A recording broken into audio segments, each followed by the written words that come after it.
اللہ رب العزت والجلال کا احسان ہے کہ اللہ تبارک و تعالی نے ہمیں تمام لوگوں میں سے منتخب فرما کر ایمان اور محمد عربی صلی اللہ علیہ وسلم کی امت میں پیدا کیا ہے۔ رسول اللہ صلی اللہ علیہ وسلم کی امت کے اندر پیدا ہو جانا،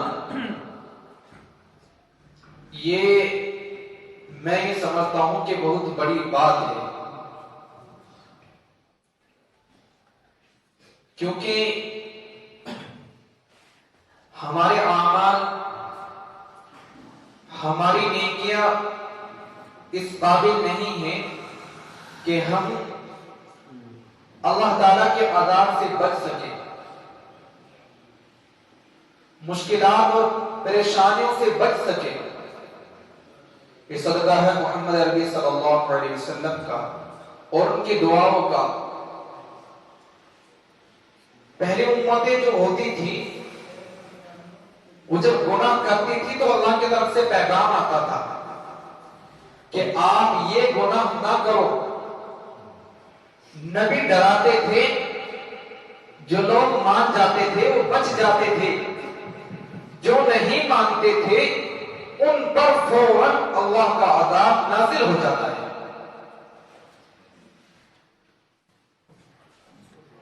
پہلی امتوں نے اگر گناہ کیا ہے، اللہ کی نافرمانی کی ہے، تو اللہ نے ان پر فوراً عذاب نازل کیا ہے۔ لیکن یہ دعا ہے رسول اللہ صلی اللہ علیہ وسلم کی کہ اے میرے اللہ، میری امت پر اکٹھا عذاب مت بھیجنا۔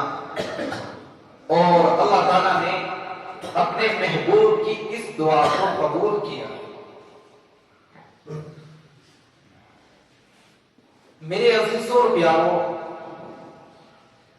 اللہ کے رسول کے ہم پر بے انتہا بے شمار احسانات ہیں، ہم مل کر بھی ان کا حق ادا نہیں کر سکتے۔ اللہ کے رسول نے اپنی پوری زندگی کے اندر، پوری 63 سال کی عمر کے اندر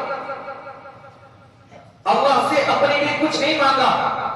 اگر مانگا ہے میرے لیے، آپ کے لیے، ان کے لیے جو چلے گئے اور ان کے لیے جو آئیں گے۔ رسول اللہ کے گھر میں 3 دن چولہا نہیں جلا۔ آپ کی یہ حالت تھی، آپ ایک باغ کے اندر تشریف لے گئے، ایک صحابی آپ کے ساتھ تھے، آپ نے دیکھا کہ کھجور کا درخت ہے، اس کے نیچے کھجور پڑی ہوئی ہے۔ آپ نے اس کو اٹھایا، اس کو صاف کیا۔ ساتھ میں جو صحابی تھے ان سے کہا آپ نہیں کھائیں گے؟ انہوں نے منع کر دیا۔ اللہ کے رسول نے فرمایا کہ میں تو کھاؤں گا، کیونکہ میں 3 دن کا ہوں گا، کہ 3 دن گزر چکے ہیں میں نے کھانا نہیں کھایا۔ رسول اللہ نے اپنی زندگی کو اس طرح گزارا۔ سوچو تو حبیب ہو، جس کے صدقے سے کائنات سجائی جا رہی ہو، جس کے طفیل کائنات بنائی جا رہی ہو، جو نہ ہوتا کائنات نہ ہوتی، جنت اور جہنم نہ ہوتی، کچھ بھی نہیں ہوتا۔ جس رسول کے صدقے سے پوری دنیا کا نظام بنایا، آخرت کا نظام بنایا، وہ رسول 3 دن بھوکا ہو، اس کے گھر میں چولہا نہ جل رہا ہو، اصل اس کی حقیقت کیا ہے؟ اصل وجہ کیا ہے؟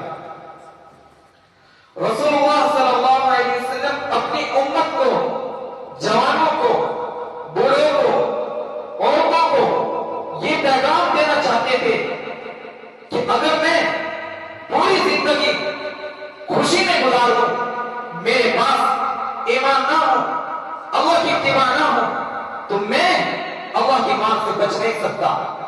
رسول اللہ صلی اللہ علیہ وسلم اپنی امت کو یہ پیغام دینا چاہتے تھے کہ اے میرے پیاروں، اگر گھر میں چولہا نہ جلے، اچھی طرح جسم پر لباس نہ ہو، سر پر جھوپڑی نہ ہو،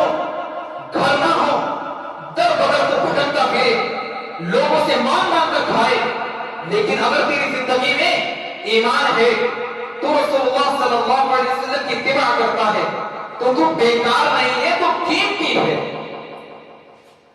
تو بیکار نہیں ہے، تو قیمتی ہے۔ اللہ کے رسول اپنی امت کو یہ پیغام دینا چاہتے تھے اور اللہ کے رسول نے پیغام دیا۔ ہماری اپنے کہاں بند ہو چکی، ہمیں حقیقت کیوں نظر نہیں آ رہی، ہم کس غفلت میں مگن ہیں؟ آخر کیا چیز ہے جس نے ہمیں تمام رسول اللہ صلی اللہ علیہ وسلم کے قربانیوں کو بھولنے پر مجبور کر دیا؟ کسی بھی واقعے کا احساس دل پر نہیں ہوتا۔ وہ رسول اللہ صلی اللہ علیہ وسلم تھے جو طائف کے میدان میں گئے تھے، حق کی دعوت لے کر، کلمہ لا الہ الا اللہ لے کر، اللہ کا پیغام لے کر۔ ان لوگوں نے آپ پر شدت کے ساتھ، سختی کے ساتھ آپ کو ستایا، پریشان کیا۔ رسول اللہ صلی اللہ علیہ وسلم کے جسم مبارک سے خون نکلتا تھا، آپ کے پاؤں کی جوتی تک وہ خون آتا تھا۔ علماء کہتے ہیں کہ جب آپ نے اپنی جوتی کو نکالا تو خون آنے کی وجہ سے، شدید پتھر مارنے کی وجہ سے وہ جوتیاں آپ کے پاؤں میں چپک چکی تھی۔ اتنی تکلیف کے بعد ام عائشہ نے پوچھا، یا رسول اللہ، آپ کو سب سے زیادہ تکلیف کہاں پہنچی ہے؟ رسول اللہ صلی اللہ علیہ وسلم نے فرمایا کہ مجھے اپنی پوری زندگی کے اندر اگر سب سے زیادہ کہیں تکلیف پہنچی ہے وہ طائف میں پہنچی ہے۔ اور یہ رسول اللہ صلی اللہ علیہ وسلم ہے، کہتے کہ اے اللہ، آج میں تجھ سے شکوہ نہ کروں، تو نے مجھے کن کے حوالے کر دیا؟ اگر آپ مجھ سے راضی ہے، مجھے ان کے پتھروں کا کوئی خوف نہیں ہے، مجھے ان کے ناراض ہونے سے کوئی اعتراض نہیں ہے، اگر آپ مجھ سے راضی ہیں۔ عزیزان ملت، رسول اللہ صلی اللہ علیہ وسلم کی زندگی اگر پڑھی جائے، آپ کی سیرت اگر اٹھا کر دیکھی جائے، اور حقیقت میں اگر ایمان دل کے اندر ہو، آنکھیں تو کیا روح بھی رونے پر مجبور ہو جائے، روح بھی رونے پر مجبور ہو جائے گی۔ آپ نے ایسی تکلیفیں اس امت کے لیے اٹھائی ہے۔